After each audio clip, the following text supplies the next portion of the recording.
giving you access to a special worksheet that I've prepared. It's based on my personal notes for the call, and that's going to give you an overview of everything we covered, the action points and the real takeaways and everything you need. So stay tuned right till the end of the call and we'll tell you how to get access to that.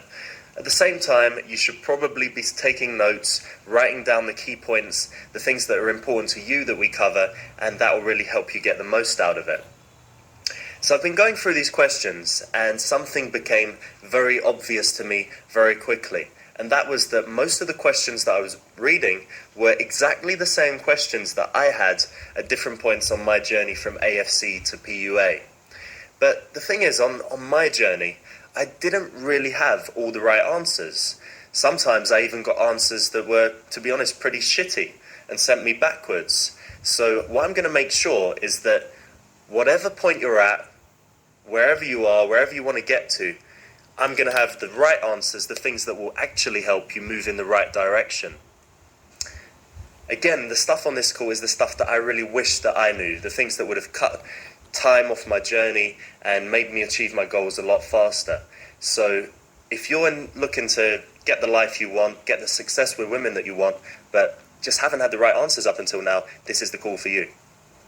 And let me tell you something, you can get whatever you want.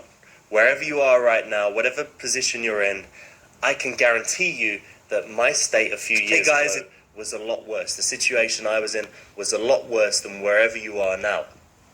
And I was thinking about this yesterday. I had the film crew around the house, we had cameras and stuff, and I was doing an interview with Callum Best. Callum Best, for those that don't know, is the son of George Best, who is the world's greatest soccer player. And he's very well known in England as a fantastic womanizer, basically. And he slept with Lindsay Lohan and countless celebrities. And basically, for those that know him, he's always out with beautiful models. He's always got girls around him. And he's one of these guys that's just a natural and is very, very good with women. And around the end of our interview, he was telling this story. And he was talking about how we were going out and we were having parties together. And that there was this one girl that he really liked, this beautiful blonde girl. And he'd been trying to get with her for a few years. And he'd take her for a drink and he'd try it on with her and she'd kind of refuse him for different reasons. And he never quite got there. And then one night, I met her. He went off to the bathroom and when he came back, next thing he knew, I'd left the club with the girl in just a couple of hours. And he was telling this story.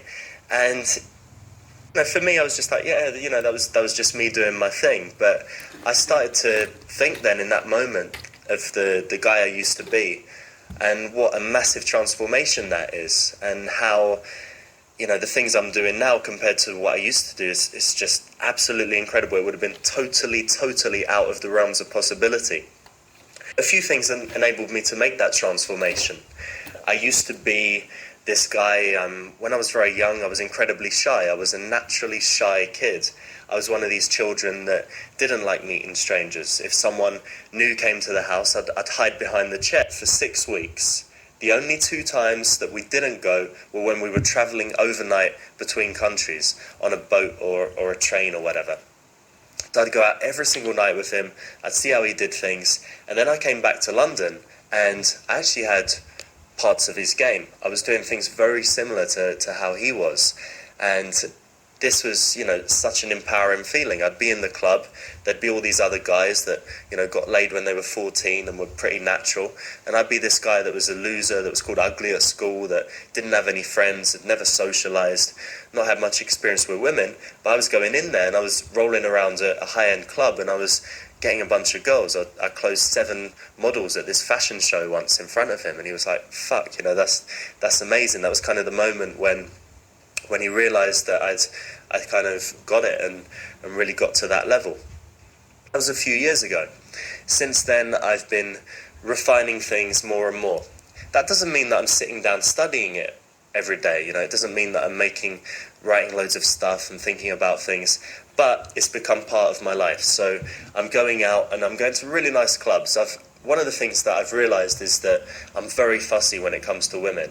I don't want to settle for, less attractive or less cool women. I want the women to be of really high quality in their looks and in the other areas. So I was going to these, clubs that you can just walk into, and it wasn't really doing it for me. So then I started going to the guest list clubs, and that was a bit better, but still it wasn't quite right. So now what I do is I try and go to the top members clubs, places that, it's really tough to get into, but that are full of beautiful, beautiful girls. And those environments have become my home, from being someone that would shit themselves when they walked into a nightclub and just didn't know what to do, didn't know whether to dance, was really awkward and fidgeting, and then had to have a few drinks to settle the nerves and thought about approaching girls but never did. From being that person, I'm in a nightclub now, it's super high end, all the guys are rich, all the girls are beautiful and look like they're going to be bitchy, but I can just feel completely relaxed. I'm chilling there, I'm completely comfortable. And when it comes to actually talking to them, I enjoy it. I love being around beautiful women. And on any given night, I pick the girl that I'm interested in. Maybe it's one girl, maybe it's three girls. And I've got very strong conviction that things are going to work, and they always do. I'll approach the girl, I could be kissing her straight away, I could be kissing her within a few minutes. The other day I went out and I got a girl to come back to my house within 10 minutes, and that was no big deal. I can do it pretty much on call. So I'm in the best clubs, I'm always having a fantastic time when I go out, and really this area of my life is totally handled. If I want to meet, a different model tonight, if I want to, get 5 girls back to the house with just me, anything like that is going to be possible. So what I want you to take away from my story is that no matter where you are right now, you can do it. You can become that person that you want to be, because I can promise to you right now that wherever you are, I was in a worse place. And what we're going to do is we're going to get right into the questions, get your notes ready, get your pen ready, and we're going to be covering some really powerful strategies, and they're going to be very valuable. So I've been asking for these questions, and the first question was this. Gambler, I really want to get this area of my life handled. I've heard different pickup gurus say different things. Some guys say that the secret is for me to just be myself around women and everything will take care of itself, and other guys are telling me that I need canned line scripts and routines. What is the truth, and what's the best way to get game? This just be yourself thing, it really gets on my nerves because it's just marketing bullshit. It doesn't make any sense. Women talk about it, it's talked about in the media. It's most people's common reaction when they hear that a guy's learning game is, why don't you just be yourself? But the fact is, if you do what you've always done, you'll get what you've always gotten. If I didn't make changes in my life, if I was still that same person, there's no way that I'd be getting results. So just be yourself doesn't work. What you need to do is you need to take on new behavior patterns. When you're taking on new behavior patterns, you're out of your comfort zone, you're pushing the boundaries, you're learning new things. And this is where transformation really happens. This is when you become a more attractive person. And What? Let's go.